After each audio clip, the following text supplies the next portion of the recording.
이 세상에 살아있는 생물들은 대부분 어느 한 자리에 보통 살아갑니다. 꼭 장소를 이동하지 않는다는 게 아니라 자기의 주부대가 있다는 겁니다. 육지에서 사는 사람, 동물은 육지에서 계속 살고, 강에서 사는 동물이나 물고기는 계속 거기서 살고, 바다에서 사는 물고기는 또 계속 바다에서 살아가는 것입니다. 그런데 특이하게 양서류라는 게 있는데, 얘는 물과 육지를 동시에 왔다 갔다 합니다. 그냥 주부대가 그냥 두 개 똑같아요. 우리가 쉽게 아는 이 양서류의 종류는 개구리, 두꺼비, 도롱뇽, 맹꽁이 이런 종류입니다. 얘들이 어디 살죠? 육지에 사는데 동시에 또 물이에요. 어디가 주무대인지 몰라요. 아마 그 개인적인 성향이 조금 다르겠죠. 나 물 더 좋아해. 이런 애들은 물이 좀 있을 거고, 나는 그래도 육지가 더 좋은 것 같아. 그런 애들은 육지를 좀 더 자주 갈지 모르겠습니다. 아마 취미가 좀 다르듯 개구리 안에서도, 맹꽁이 가운데서도, 도롱뇽 가운데서도 조금씩 차이가 있을지 모르겠습니다. 하여튼 그런데 애들은 꼭 두 군데를 동시에 왔다 갔다 한다는 겁니다. 어느 한 곳이 아니에요. 그런데 여러분, 대부분은 다 어느 한 곳이 자기의 홈그라운드입니다. 주부대입니다. 우리 사람들 물 좋아하는 사람 있죠? 수영 좋아하는 사람 있죠? 그래도 물속에서 살지는 않습니다. 그냥 운동할 때만 그런 거고, 취미생활 할 때만 그런 거지 물에서 살지는 않습니다. 우리는 주부대가 육지입니다. 땅입니다. 땅. 그런데 신기하게 신앙생활도요, 이 양서류처럼 양쪽을 다 생활하는 사람들이 있어요. 교회에서도 신앙생활을 하고 여전히 세상에서도 신앙생활을 잘하는 사람들이 있습니다. 근데 이 잘한다는 말이 진짜 믿음으로 잘한다는 말이 아니라 주님도 사랑하고 여전히 세상도 사랑하고 주님도 사랑하고 돈도 여전히 사랑하고 주무대가 두 군데예요. 양서류처럼. 둘 다 잘하면 좋겠지만 여러분, 성경은 그렇게 말하지 않습니다. 주님을 사랑한다면 세상을 사랑할 수 없다라고 말합니다. 주님을 사랑한다면 돈을 사랑할 수 없다고 말합니다. 돈과 하나님을 겸하여 섬길 수 없다라고 절대 성경은 우리에게 강력하게 가르쳐줍니다. 주님을 믿으면 가난해지고 주님을 믿으면 우리가 못 산다, 그런 의미가 절대 아닙니다. 주님 안에 부유함도 있고 주님 안에 좋은 것들이 다 있습니다. 그럼에도 불구하고 우리 주님과 세상의 돈을, 세상의 권력을, 세상의 쾌락을 동시에 취할 수는 없다는 겁니다. 다만 주님 안에 있는 것들은 좋은 것들이 굉장히 많아요. 세상의 것과 비교할 수 없는 더 좋은 것들이 있습니다. 하나님과 함께 한다고 말하면서 세상의 것들을 버리지 못해서 가시떨기에 떨어진 씨앗처럼 열매 맺지 못하는, 싹도 나고 또 열매도 맺혀지는 것 같은데 잊지 못해버리는 그런 안타까운 현실이 벌어질 수 있다는 것입니다. 그래서 성경은 우리에게 분명히 우리에게 이렇게 말합니다. 내가 내 행위를 안 하니 내가 차지도 아니하고 뜨겁지도 아니하도다. 내가 차든지 뜨겁든지 하기를 원하노라. 계시록 말씀 너무 잘하는 말씀이지 않습니까? 하나만 하라는 거예요. 이중생활 하지 말래요. 양쪽으로 살지 말래요.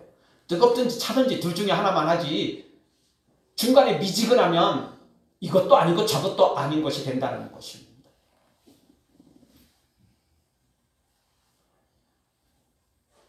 우리는 여름에는 시원한 게 좋습니다. 겨울에는 따뜻한 게 좋죠. 물론 봄, 가을은 중간쯤이 참 좋긴 하죠. 근데 봄, 가을은 우리가 잘 알듯이 순식간에 지나가 버립니다. 봄이 왔는가 싶은데 여름이고, 가을이 왔는가 싶었는데 금방 겨울이 되어버립니다. 그리고 지금 봄 맞기는 맞지만 낮에는 여름이고 저녁 때는 그래도 약간 좀 쌀쌀하죠. 그런 겁니다. 중간지대가 사실 많지 않아요. 우리의 신앙도 똑같습니다. 하나님을 따르려면 온전히 따라야지, 하나님을 따른다면서도 여전히 세상 것을 버리지 못하면 뜨겁지도 않고 차지도 않고 미지근한 상태에서 애매모호해져 버린 겁니다. 마치 박쥐처럼 그렇게 살아가서는 안 된다는 것입니다.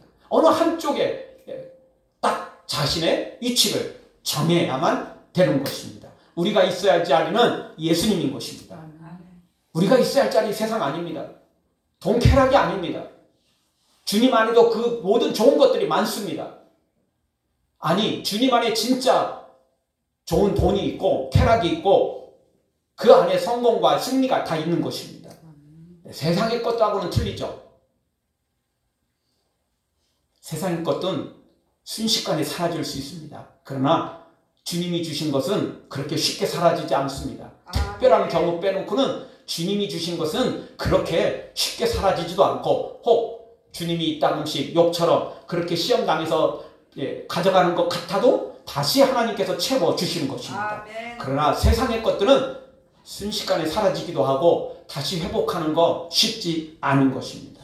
오늘 성경도 모세는 오직 하나님만 바라보는 하나님 편에서만 살아가는 믿음의 사람이었지만 바로는 적당한 눈치 보다가 악을 행하는 사람이었던 것입니다. 그는 재앙이 임하면 하나님 앞에 항복하는 것처럼 하다가 재앙이 물러가면 또 자신의 본색을 드러내는 이중생활을 했던 것입니다. 아쉬우면 하나님 찾고 자기 문제 해결되면 하나님을 나몰라라 하는 사람, 바로 이 사람이 바로였고 애굽이었던 것입니다. 그러나 모세는 기쁠 때나 슬플 때나 즐거울 때나 행복할 때나 불행한 어떤 때이든지 오직 하나님 편에 서서 믿음으로 살았던 사람인 것입니다. 사랑하는 성도 여러분, 우리도 모세처럼 하나님 편에 서서 왔다 갔다 하지 말고 하나님 편에 서서 믿음으로 승리하는 기적의 주인공들, 모세 같은 하나님의 사람 되어지길 주의 이름으로 축원합니다. 자, 오늘 성경 통해서 첫 번째 생각할 수 있는 것은 바로의 배신에 예고 없이 재앙을 내리시는 하나님을 보게 됩니다. 여러분, 바로의 거짓말과 배신은 처음부터 끝까지 변함이 없었습니다. 항상 옳은 말은 아니지만 이럴 때 쓰는 말이 아마 그런 말이 아닐까 싶습니다. 사람은 고쳐 쓰지 못한다. 그런 말이 있습니다. 참 어떻게 보면 그런 말이 참 잔인한 말이죠. 사람을 고쳐 쓰지 못한다. 한번 잘못된 놈은 불가능하다. 그런 말이잖아요. 근데 세상에서는 이런 말이 어떻게 보면 뭐 나름 일리가 있는 말일지 모릅니다. 그러나 주님 안에는 언제든지 주님이 고치십니다. 아멘. 네, 주님 고치십니다. 여러분, 전문가들은 뭐든지 다 고칠 수 있습니다. 요즘 의사들이 좀 제대로 병원에 안직해가지고 좀 여러 가지 사람들이 어려움 겪고 수술 연기되고 또 죽어가는 사람도 있는데 우리는 못 고쳐도 의사들은 고치잖아요. 자동차 정비 기술을 가진 사람은 우리는 못 고쳐도 그 사람한테 가져가면 다 고치잖아요. 세상은 우리의 마음을 고치기가 어렵습니다. 그러나 주님은 만병을 치료하시는 의사이십니다. 우리를 만드신 분이 주님인데 전문가이신데 뭘 못하겠어요. 그러니까 주님은 고치시는 게 육체 고치는 것도 우리의 마음 고치는 것도 우리의 영혼을 고치는 것도 주님에게는 사실은 상식이고 그거 아무것도 아닌 것입니다. 우리나 어렵지 주님에게는 너무 쉬운 것입니다. 그런데 문제는 본인들이 주님을 믿지 않으니까 주님 앞에 나오지 않으니까 우리 예수님께 기도하지 않으니까 고칠 수가 없다는 거예요. 여러분, 예수님 앞에 찾아 나와서 기도하며 간구하며 소원을 아뢰는 자에게 은혜를 주시는 것이지, 그래서 성경은 은혜 줄 자에게 은혜를 준다는 겁니다. 나를 사랑하는 자가 나의 사랑을 잊고 나를 간절히 찾는 자가 나를 만날 것이다 하는 거지, 나를 사랑하지 않는데도 사랑을 잊고 나를 찾지도 않는데 나를 만나고 내게 기도하지도 않는데 응답이 가고 그런 법은 없는 것입니다. 근데 바로는 정말 고쳐 쓰지 못할 만큼 주님을 찾지도 않았습니다. 원래 성향도 그런데다가 주님을 찾지도 않으니까 더 이상 방법이 없었던 것입니다. 여러분, 사람은요 아무리 안 변한다고 하지만 그래도요 변하는 게 있는데 나쁜 쪽으로는 그렇게 잘 변합니다. 그렇잖아요. 여러분, 음식 만들어 놓고 조금 있으면 어떻게 되죠? 식고 조금 더 있으면 쉬어버립니다. 음식이 변질돼 버리죠. 놔두면 그렇게 돼요. 가만 놔두면 자동으로 나쁜 쪽으로 변화돼요. 근데 좋은 쪽으로는 변화될 수 없어요. 여러분, 쉬어버린 음식이 다시 정상적으로 원상복귀 될 수 있어요? 세균이 가득한 음식이 다시 정상복귀 될 수 있어요? 그거는 불가능한 일인 것입니다. 바로도 역시 그 범주에 있어서 벗어나지 못합니다.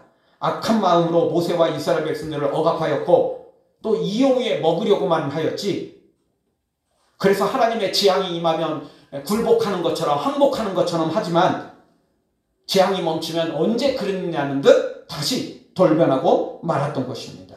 원래 하나님은 사랑이 많으신데 이런 사랑의 하나님이 이렇게 엄청난 재앙을 내릴 정도로 바로의 죄악이 너무 너무 컸던 것입니다.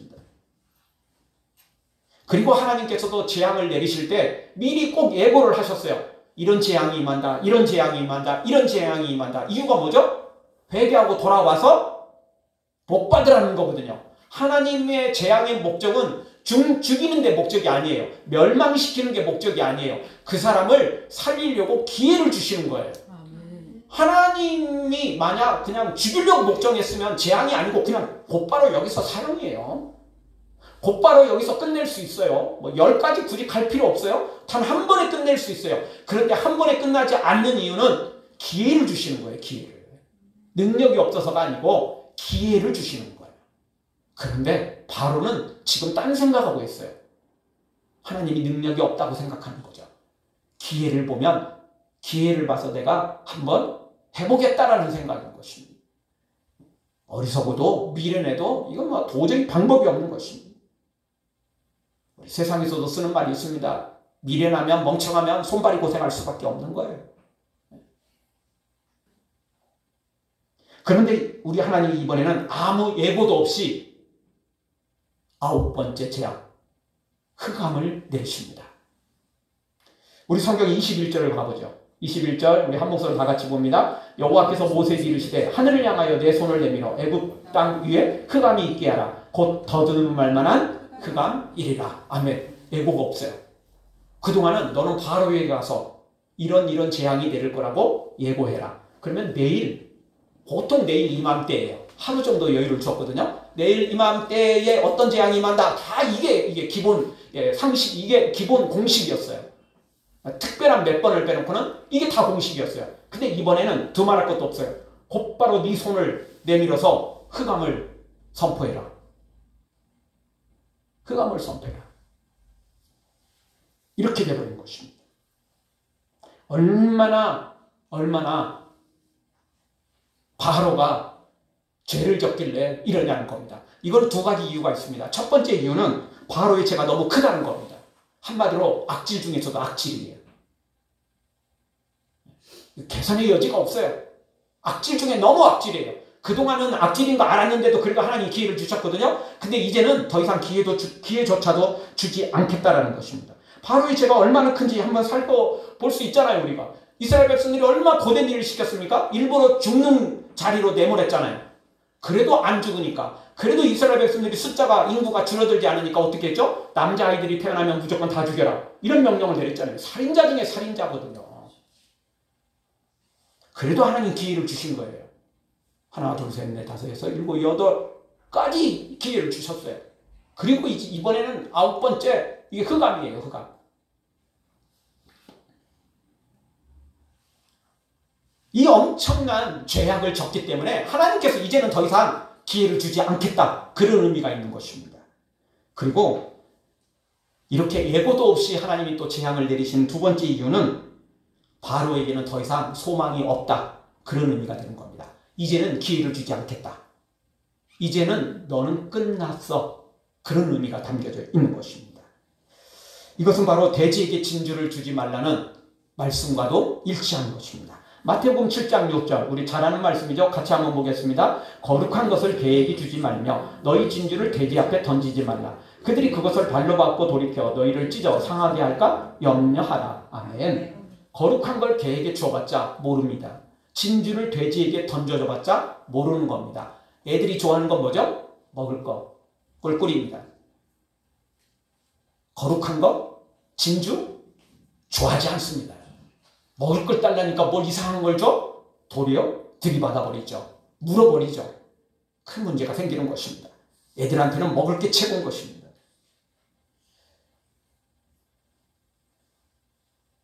그래서 하나님께서 바로에게 더 이상 진주를 주지 않습니다. 기회를 주지 않습니다. 이제 너는 끝이야. 이제는 너는 더 이상 기회 줘봤자 소용없어. 하나님이 이렇게 판단하신 것입니다. 그래서 흑암을 내리시는 것입니다. 사랑하는 성도 여러분, 악인들이 세상에서 번창하고 잘되고 하나님의 심판은 좀 더디고, 아니 좀 더딘 게 아니고 아주 더딘 것처럼 보여도 하나님은 세상을 심판하시고 악인을 심판하시고 의인들에게, 믿음의 사람들에게 복 주시는 분임을 굳게 믿고 믿음으로, 모세처럼 믿음으로 달려가서 반드시 하나님의 기적을 맛보는 하나님의 사람들로 세워지기를 주의 이름으로 축원합니다. 두 번째 주시는 말씀은 흑암은 죽음의 맛보기라는 것입니다. 여러분, 흑암은 문자적으로는 깜깜함입니다. 오늘 성경도 뭐 깜깜한 거라고 말하거든요. 깜깜한 흑암입니다. 일식 정도가 아니에요. 뭐 부분 일식이면 조금 어둡고 맑거든요. 근데 완전 밤처럼 깜깜해버렸어요. 달도 안 뜨니까 지륵같이 깜깜했어요. 보일 수가 없어요. 그래서 성경은 더듬을 정도다라고 표현하는데요. 문자로는 이게 깜깜함이지만 이거는요, 상징을 표현하는 거예요. 이거 지금 흑암의 재앙은 3일 동안 이루어졌는데 이 3일 동안은 지금 하나님께서 진짜 심판을 하겠다는 예고였어요. 이 흑암은 죽음을 상징하는 겁니다. 두려움을 상징하는 겁니다. 지옥의 그림자, 지옥의 맛보기예요. 여기서도 회개할 사람은 또 회개하라는 거예요. 바로는 더 이상 안 되겠지만 혹시 또 모르잖아요. 또 회개할 사람이 있을지. 3일을 또 하나님께서 연장을 시켜주는 거예요. 예고는 없지만 그래도 3일 동안은 어떻게든 살 수 있는 길을 주시는 거예요. 이 마지막에도 하나님은 또 기회를 주시는 분이네요. 그래서 우리는 하나님을 사랑의 하나님이라고 하시는 겁니다. 아멘. 포기한 것 같은데도 또 마지막 3일을 주시는 거예요. 가능성이 없어도 그래도 또 3일을 주시는 거죠. 아멘. 여러분, 우리가 지금은 흑암이 온다, 뭐 그렇게 우리가 대단하게 여기지 않을 수 있습니다. 일식이 생기거나 이런 일이 있으면 막 도리어 더 관광지가 되고 막 그거 구경하겠다고 막 더 모여드는 게 지금 아닙니까? 그냥 일식이야. 부분 일식 뭐 이런 거야 우리가 알고 있거든요. 저 태양을 달이 가리거나 또 뭐 이렇게 이상한 일로 생겨서 그렇게 일식이 생기는 거야. 뭐 이런 걸 우리가 알고 있거든요. 그래서 그렇게 말하지만 옛날에는 그렇지 않았어요. 옛날에는요, 신 중의 신은 태양신이었습니다. 어느 나라, 어느 민족을, 어느 대륙을 가든지 최고의 신은 태양신입니다. 그래서 우리나라도 옛날 섬길 때 하늘에 있는 신, 천지, 신명 그렇게 해서 섬겼잖아요. 천지, 신명 하늘에 있는 신이잖아요. 땅도 물론 주관하겠지만 하늘에 있는 신, 이 태양신이 최고예요. 애굽도 태양신이 최고였어요. 태양신. 바로는 바로 그 태양신의 아들이었어요. 신의 아들이니까 바로도 역시 아들이 신이잖아요. 그래서 신처럼 취급을 받았던 거예요. 신처럼 추앙을 받았던 게 바로거든요. 그런데 지금 이 태양이 어두워져 버린 거죠. 이 태양이 어두워져 버린 거예요. 여러분, 이거는 엄청난 사건이었습니다. 지금은 뭐 일식으로 생긴 거라는 걸 우리가 과학적으로 아니까 뭐 때 되면 그렇게 된다는 거 알지만 이 당시는 그렇지 않았어요. 저 태양은 하늘에 항상 떠 있어야만 되는 거예요. 태양이 사라지면 멸망과도 같았어요. 그리고 실제 여러분, 우리가 화산이 엄청난 폭발을 일으키면 그 화산재에 의해서 태양이 가리는 거 알고 계시죠? 구름으로 가리듯 태양재 때문에 태양이 가리면 지구 온도가 확 떨어집니다. 그러면요, 온도 떨어지는 것도 문제가 되지만 광합성 작용을 어떤 식물이든지 못하게 됩니다. 엄청난 재앙이 오는 거 알고 계시죠? 세상에 어떤 재앙보다요, 이 화산이 폭발해서 화산재로 덮이는 것만큼 큰 재앙거리가 없습니다. 정말 큰 재앙입니다. 그거. 태양이 일단 안 보이게 되거든요. 햇빛이 안 뜨면 아주 문제가 심각해집니다. 사람도 태양을 안 보면, 햇빛을 못 받으면 정신적으로도 문제가 심각하고 육신적으로도 문제가 좀 심각합니다. 그래서 의사들 말하잖아요. 햇빛 좀 받으라고. 피부 노화 너무 걱정하지 마시고, 어차피 우리 피부 100년 가기 전에 다 쭈글쭈글해집니다. 너무 걱정하지 마시고, 뭐 그래도 자외선은 좀 가능하면 피해야 되겠지만 햇빛 받을 필요 있습니다. 우리 육신도 필요하고요, 우리의 마음도 필요하고 다 필요한 것입니다. 근데 이 햇빛이 사라져버렸어요. 여러분, 우리나라 그 역사 기록에도 보면 조선시대, 고려시대에 태양이 사라졌을 때, 그 일식이 생겼을 때 무슨 일이 벌어졌죠? 막 왕이 막 제사를 집행하고 왕이 국가적인 그 행사를 막 진행합니다. 왜냐하면 백성들이 혼동하거든요. 뭐 완전한 건 아니지만 우리나라도 왕들은 태양의 아들이라는 그런 약간의 인식이 좀 섬겨 있었죠. 그래서 태양이 가린다, 태양이 사라졌다, 어둠이 임했다, 그 이야기는 하늘이 왕을 버렸다, 그런 의미와도 같거든요. 그래서 그랬어요. 그래서요, 왕들이 막 제사를, 그 당시에 제사를 집행하고 뭐 난리법석을 벌였어요. 그게 역사 기록에 나올 정도입니다. 제가 이 기록 보다가 보니까 세종대왕 때요, 그래서 과학이 많이 발달했잖아요. 어느 한 과학자가 일식을 잘못 외치겠다고 해초리를 맞았대요. 그런 기록이 있더라고요. 세종대왕한테 맞았대요. 세종대왕이 명령을 내렸대요. 근데 그렇게 형편없이 그렇게 계산한다고 혼을 좀 냈다는 거예요. 그나마 그게 과학이 좀 발달했을 때 이야기고요. 그렇지 않을 때는, 백성들은 태양이 가렸을 때, 햇빛이 사라졌을 때는 하늘이 왕을 버리고 하늘이 우리를 버렸다, 이런 두려움이 막 임했던 거예요. 당연히 이 시대는 바로 이 시대는 우리나라 생기기도 전이잖아요. 우리나라 생기기도 전이잖아요. 엄청난 오래된 사건인데, 그러니 이 태양이 가렸다, 이거는 바로가 끝났다, 왕권이 끝났다, 애굽이 끝났다, 그런 의미와 같은 것입니다. 우리 22절 23절을 우리 다시 한번 같이 보겠습니다. 모세가 하늘을 향하여 손을 내밀매 깜깜한 흑암이 3일 동안 애굽 온 땅에 있어서 그동안 사람들이 서로 볼 수 없으며 자기 처소에서 일어나는 자가 없으되. 지금처럼 뭐 불 켜는 게 아니잖아요. 지금처럼 뭐 어두우면 핸드폰 후레쉬 기능 있어가지고 뭐 켜고 이런 게 아니잖아요. 너무 깜깜해서요, 이게 더듬을 정도로, 이게 손을 더듬을 정도로 깜깜했거든요. 아무것도 볼 수 없었던 거예요. 심지어 애굽 사람들은 자기 처소에서 일어나는 자도 없었어요. 일어나는 자도 없었어요. 눕고 또 잤어요. 뭐 지금처럼 시계가 있는 것도 아니고, 그 당시에는 뭐죠? 해가 떠야 새벽이 되고, 해가 중천에 떠 있어야 정오가 되고, 해가 지면 저녁이 되는 거죠. 그쵸? 근데 해가 안 떴어요. 계속 저녁이잖아요. 야, 근데 왜 오늘 저녁은 이렇게 길어? 3일이 갔으니 길기도 하겠죠? 화장실은 급하니까 갈 수 있었을지 모르지만, 어떻게든 더듬어서 갔을지 모르지만 일어날 수가 없었던 거예요. 왜? 계속 그랬어요. 계속 밤이었어요. 3일 동안 계속 밤이었어요. 그들은 그냥 우리가 좀 시간이 좀 이상한가 봐. 근데 아직 해 안 떴어. 여러분, 우리나라도 조선시대 해시계가 있잖아요. 해가 시간이에요. 3일 동안 뭐 이럴 수밖에 없었어요. 그들은 그냥 이렇게 볼 수밖에. 근데 어느 정도 눈치채겠죠. 아무리 여러분 잠을 많이 자도 오래 자면 허리 아픈 거 알고 계시죠? 이쯤 되면 뭔가 문제가 생겼다. 뭔가 문제가 생겼다, 이거. 왜? 내 허리 아픈 게 증거다, 이거. 이거 이 정도 잤으면 충분히 잤다. 그런데도 여전히 밤이에요. 그때서 그들은 세상이 이제 뒤집어지는 줄 알고 두려움이 임하기 시작하는 거죠.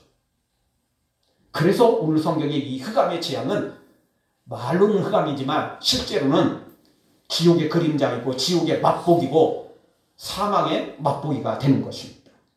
아기는 지금 당장은 태양처럼 빛나는 것 같지만 하나님이 순식간에 그 태양을 끊어버리십니다. 빛을 끊어버리십니다.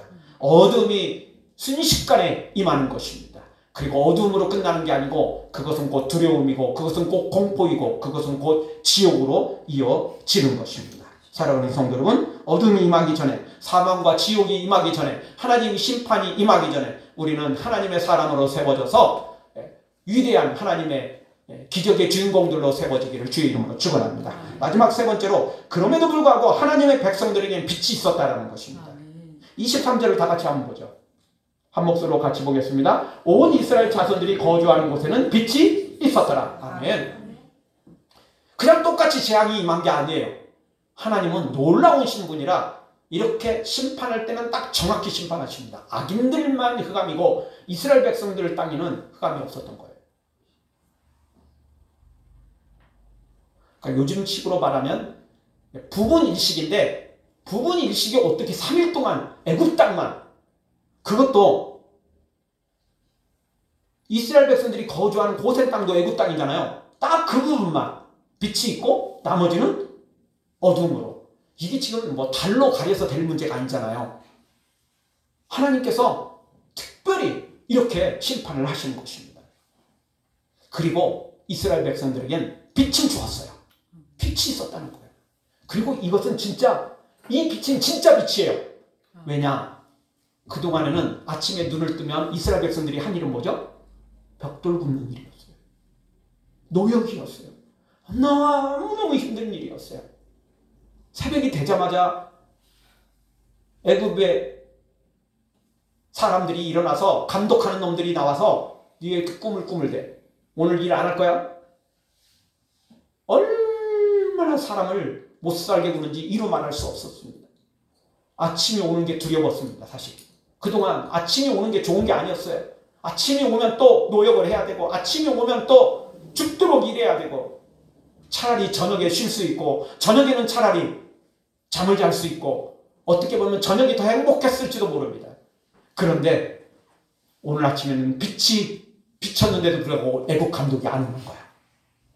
오늘 아침에는 태양이 밝아왔는데도 불구하고 애국 감독이 오지 않는 거예요. 진짜 빛이었어요. 진짜 아침이었어요. 진짜였어요. 진짜. 그동안은 맞이했던 아침과 그동안 맞이했던 빛하고는 근본적으로 다른 빛이었어요. 애국 감독 그 누구도 일어나지 못했어요. 애국 감독 그 누구도 오지 못했어요. 이스라엘 백성들에게 진짜 빛이 임했어요.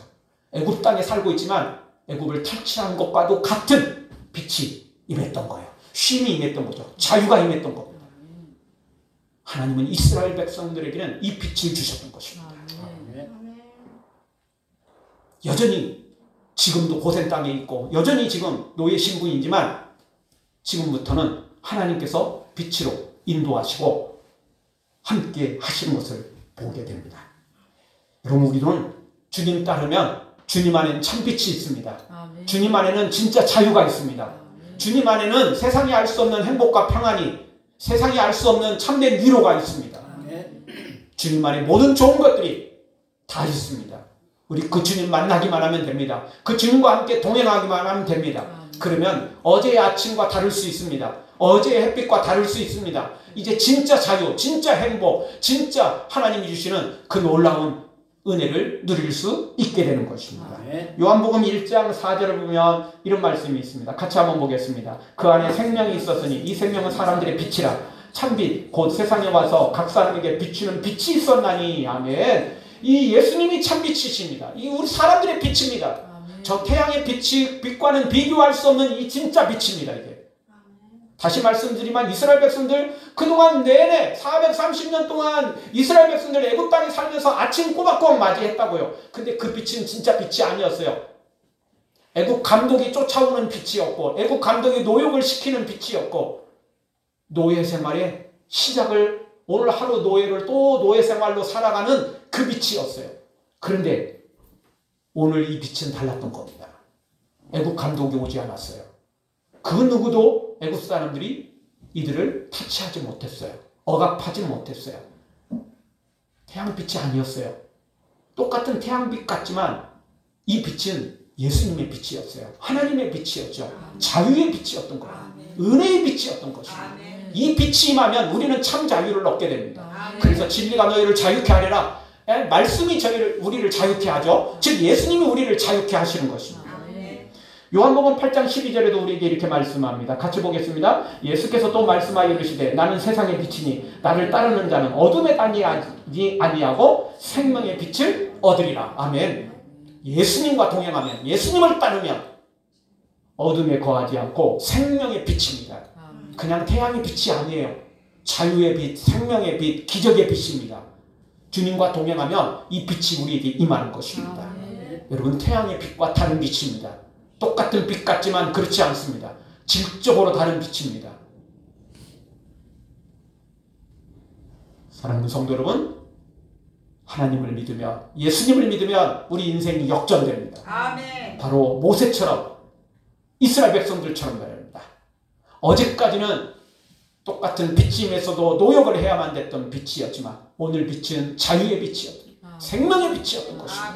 우리 모두 다 부활하신 예수님 다시 한번 오늘 만나서 우리 앞에 이제 이 기적이 일어나되 매우 위대하게 되는 올 한 해가 될 뿐만 아니라 생명의 빛이, 기적의 빛이, 자유와 평안의 빛이 우리에게 임하는 은혜가 있기를 주의 이름으로 축원합니다. 아멘.